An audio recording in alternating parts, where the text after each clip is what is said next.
Hello everyone, आज हम अपना नया टॉपिक देख रहे हैं जिसका नाम है कंप्यूटर एनिमेशन लैंग्वेजेस।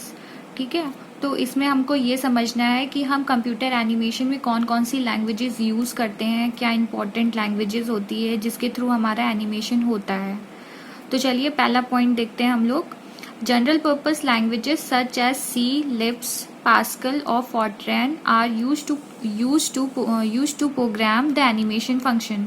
ठीक है, इसका मतलब क्या हुआ आपका कि ये जो जनरल पर्पस लैंग्वेजेस हमारी होती है, जैसे सी हो गई, लिप्स हो गया, पास्कल हो गया और फॉर्ट्रैन हो गया, ये सारी जो लैंग्वेजेस होती हैं वो हम क्या करते हैं, इसके थ्रू हम क्या करते हैं, एनिमेशन फंक्शन बनाते हैं। ठीक है, नेक्स्ट पॉइंट क्या हो गया हमारा, several specialized animation languages have been developed. मतलब इसके अलावा भी बहुत सारी स्पेशलाइज्ड एनिमेशन लैंग्वेजेस डेवलप की गई हैं कंप्यूटर एनिमेशन को परफॉर्म करने के लिए। ठीक है, नेक्स्ट पॉइंट क्या है, अब मेन जो पॉइंट है आपका वो ये पॉइंट 3 से स्टार्टेड है। ठीक है, समझिएगा इसको, बहुत मतलब ध्यान से समझिएगा इसको। Animation functions included in computer animation languages, मतलब जो हमारे कंप्यूटर एनिमेशन लैंग्वेजेस में जो एनिमेशन फंक्शंस इंक्लूड करता है वो कौन कौन सी लैंग्वेज होती है। बेसिकली वो 4 लैंग्वेज होती है। पहली होती है हमारी एनिमेशन डिस्क्रिप्शन। ठीक है, दूसरी हमारी होती है की फ्रेम सिस्टम, तीसरी हमारी होती है पैरामीटराइज सिस्टम और लास्ट हमारी होती है स्क्रिप्टिंग सिस्टम। तो ये 4 टाइप्स की हमारी क्या होती हैं, कंप्यूटर एनिमेशन लैंग्वेजेस। अब जब कॉपी में आप बताइएगा, आप जब एग्जाम में इसको लिखिएगा तो ऐसे ही लिखिएगा, चारों टाइप एक साथ लिख दीजिएगा। एनिमेशन फंक्शन जो इंक्लूड करते हैं कंप्यूटर एनिमेशन लैंग्वेज में, तो चारों पार्ट लिख दीजिएगा। आपका जो भी अभी 4 बताएं आपको, चारों पार्ट पहले लिखिएगा। ठीक है, और उसके बाद पहला पार्ट डिफाइन करना आप शुरू करिएगा। चलिए अब हम पहला पार्ट समझ लेते हैं, क्या है एनिमेशन डिस्क्रिप्शन। चलिए, जब हम एनिमेशन डिस्क्रिप्शन की बात करते हैं तो हम 2 चीज में डिस्क्रिप्शन देते हैं। एक हमारा होता है स्क्रीन डिस्क्रिप्शन और दूसरा हमारा होता है एक्शन डिस्क्रिप्शन। ठीक है, एनिमेशन डिस्क्रिप्शन में 2 टाइप के डिस्क्रिप्शन हम लोग देते हैं। पहला हो गया सीन डिस्क्रिप्शन और दूसरा हो गया एक्शन डिस्क्रिप्शन। सीन डिस्क्रिप्शन में बेसिकली हम लोग क्या करते हैं कि किसी भी पर्टिकुलर फ्रेम में, जैसे मान लीजिए ये हमारा फ्रेम हो गया। ठीक है, अब इस फ्रेम में जो जो भी चीजें हैं, जैसे कोई एक ये ऑब्जेक्ट हो गया हमारा। ठीक है, अब इस पे कुछ लाइटनिंग पड़ रही है। ठीक है, और इस पे क्या हो रहा है, कैमरा रोटेट हो रहा है उसके आगे पीछे। ठीक है, उसी फ्रेम में। तो सीन का काम क्या होता है, सीन डिस्क्रिप्शन का काम क्या होता है कि ये सारी जो भी इसकी पोजीशन हो गई, ऑब्जेक्ट की पोजीशन हो गई, उसकी लाइटनिंग की जो पोजीशन हो गई, और जो उसका कैमरा रोटेशन हो गया, और जो उसके मतलब फोटोमेट्रिक उसकी पैरामीटर्स हो गए, वो सारा क्या करता है, एक मतलब अपने पास होल्ड करता है। ये सारे जो भी इसके पैरामीटर्स होते हैं, ये क्या किसके पास स्टोर होते हैं, स्क्रीन डिस्क्रिप्शन के पास स्टोर होते हैं। ठीक है, तो देख लीजिए इसमें क्या लिखा है, पोजीशन ऑफ ऑब्जेक्ट। ठीक है, दूसरा क्या, पोजीशन ऑफ लाइट, अभी जैसे मैंने बताया, डिफाइंस फोटोमेट्रिक पैरामीटर्स, और लास्ट क्या है हमारा, सेटिंग कैमरा पैरामीटर्स। तो ये क्या करता है, स्क्रीन डिस्क्रिप्शन, ये पूरा उस पर्टिकुलर फ्रेम का जो भी स्क्रीन फ्रेम्स में जो भी आपके यूज हुए हैं ऑब्जेक्ट्स, लाइटनिंग और कैमरा वगैरह, जो भी उसके पैरामीटर्स है वो कौन उसकी डिस्क्रिप्शन रखता है, स्क्रीन डिस्क्रिप्शन। ठीक, दूसरा पॉइंट क्या है हमारा यहाँ पे, एक्शन डिस्क्रिप्शन। तो एक्शन डिस्क्रिप्शन में क्या होता है, अब उसी स्क्रीन पे जो आपने अभी देखी, अब उसी स्क्रीन पे जो भी आपका ऑब्जेक्ट था, जो भी आपकी लाइटनिंग थी, कैमरा था, तो वो क्या करेगा, कुछ ना कुछ मोशन अपने में रखेगा। मतलब ये मूव हो सकता है, ठीक है, या कोई भी ये क्या कर सकता है, परफॉर्म कर सकता है कुछ भी, मतलब ये ऑब्जेक्ट आपका कुछ भी परफॉर्म कर सकता है मोशन में। तो इन सब का एक्शन रिकॉर्ड कौन करता है, एक्शन डिस्क्रिप्शन। ठीक है, देख लेते हैं यहाँ पे क्या लिखा है, holds motion path layout of object. मतलब ये ऑब्जेक्ट जो मूव करेगा एक जगह से दूसरी जगह, तो ये क्या करेगा, अपने में होल्ड करेगा। ठीक है, कि इसकी पाथ ऑफ मोशन क्या है, ये होल्ड करेगा। ठीक, नेक्स्ट क्या है, holds motion path layout of camera. अब जाहिर सी बात है, जब ये मूव करेगा एक जगह से दूसरी जगह, तो हमारा कैमरा शिफ्टिंग भी होगी। कैमरा हम फिक्स तो करते नहीं है जब भी हम कोई एनिमेशन बनाते हैं, तो मतलब आपने मूवीज वगैरह, एनिमेशन मूवीज वगैरह में देखा होगा, तो उसमें क्या होती है, कैमरा की शिफ्टिंग होती रहती है। कभी चेहरे पे आ जाता है कैमरा, तो कभी दूर हो जाता है, पूरी बॉडी दिखने लगती है कैमरे में, तो कभी कभी सिर्फ फेशियल एक्सप्रेशन दिखते हैं। तो ये सब क्या होता है, एक्शन डिस्क्रिप्शन में स्टोर किया जाता है। ठीक है,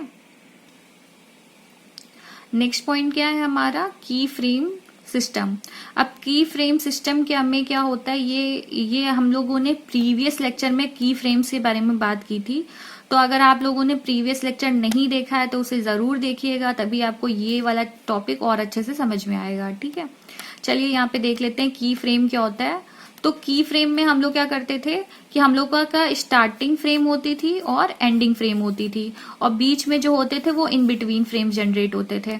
तो हम लोग स्टार्टिंग फ्रेम से जो एंडिंग फ्रेम में जाते थे, तो जो इसका ट्रांजैक्शन होता था वो स्मूथली हो जाता था with delta frames. Delta frames क्या, कौन से फ्रेम्स, जो स्टार्टिंग और एंडिंग के बीच में आते हैं। ठीक, तो चलिए पहले पढ़ लेते हैं क्या लिखा हुआ है। Design for set of animation routines for generating the in between frames and user specified की फ्रेम सेपरेटली।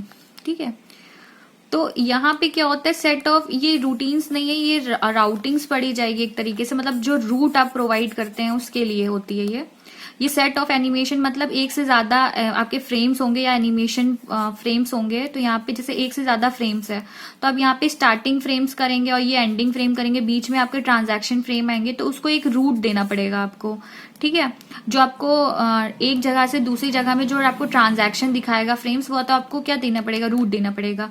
अब जब हम कोई मूवी बनाते हैं तो एक ही स्टार्टिंग पॉइंट एक ही एंडिंग पॉइंट तो होती नहीं, कई सारी फ्रेम्स चल रही होती हैं उसमें। तो हर फेस पे हम लोगों को क्या एक की फ्रेम डिफाइन करना पड़ता है। ठीक है, तो उसमें क्या होगा, अगर हमारा रूट ही नहीं सही होगा फ्रेम्स का, तो कैसे हमको एक मूवी समझ में आएगी।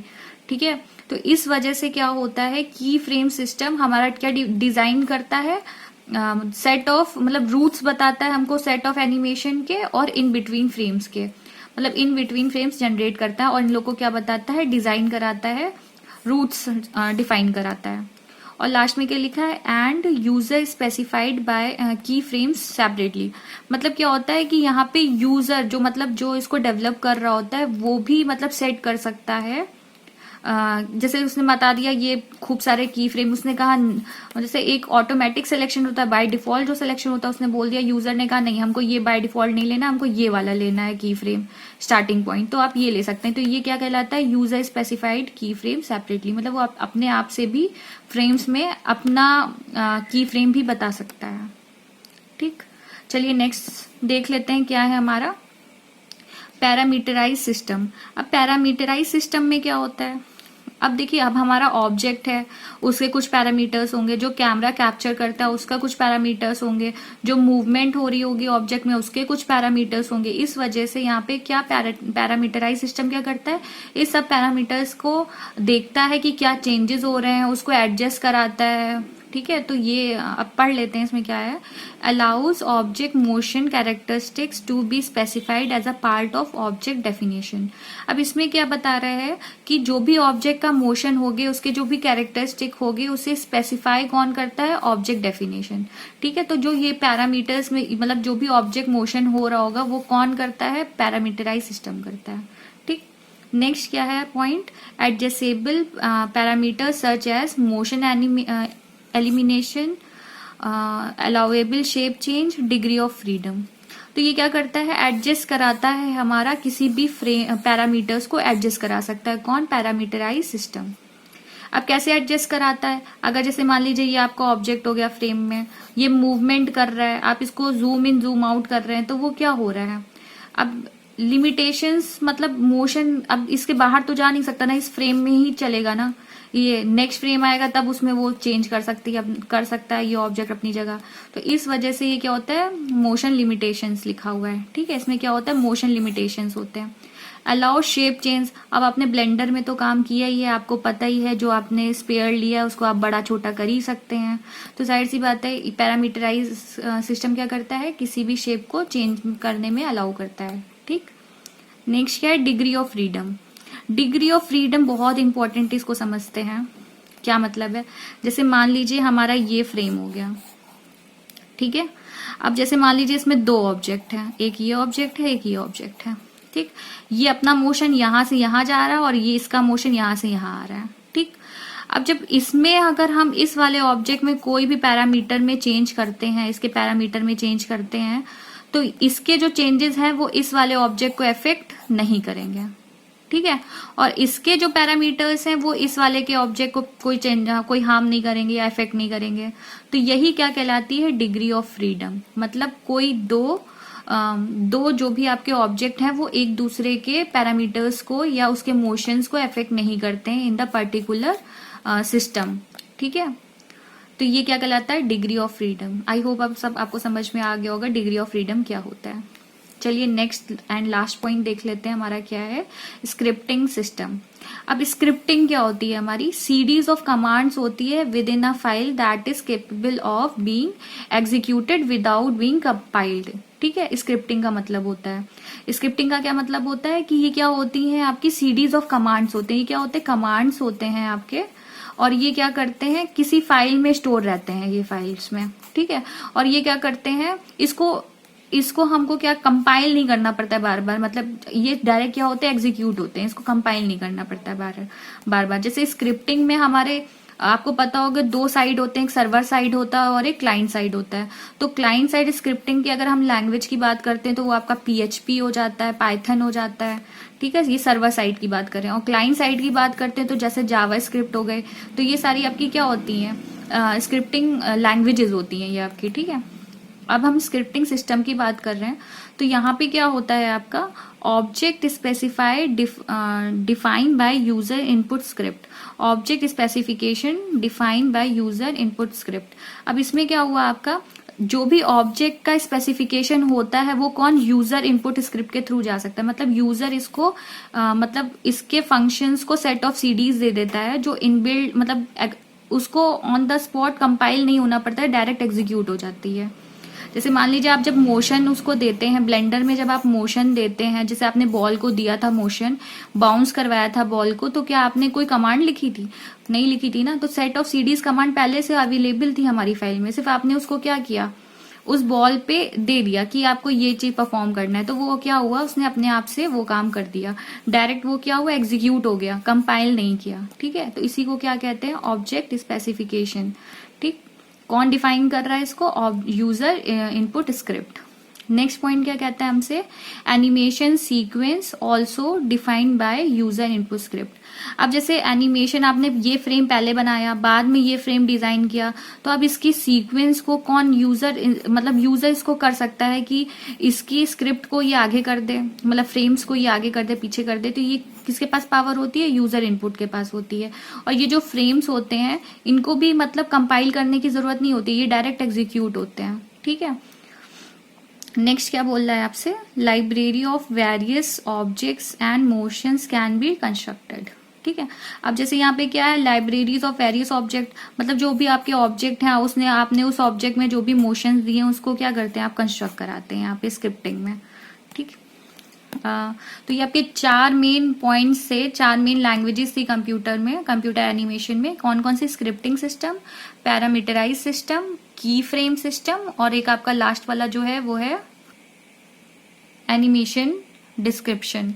ठीक है, तो ये चारों पॉइंट आप यही चारों पॉइंट मेनली किसमें आते हैं, हमारे कंप्यूटर एनिमेशन लैंग्वेज में। होप आपको ये सारे पॉइंट समझ में आए होंगे। तो जब आप एग्जाम में लिखिएगा तो ये चारों पॉइंट जरूर लिखिएगा, ये चारों ही पॉइंट आपके मेन पॉइंट है। और लिखते समय क्या करिएगा, चारों पॉइंट को एक साथ लिखिएगा पहले, उसके बाद इसको डिफाइन करिएगा। ठीक है, होप आपको ये वाला आपको लेक्चर अच्छा लगा हो। तो अगर आपको अच्छा लगा हो तो प्लीज़ हमारा चैनल सब्सक्राइब करिए, लाइक करिए हमारी वीडियो, और थैंक यू फॉर वॉचिंग।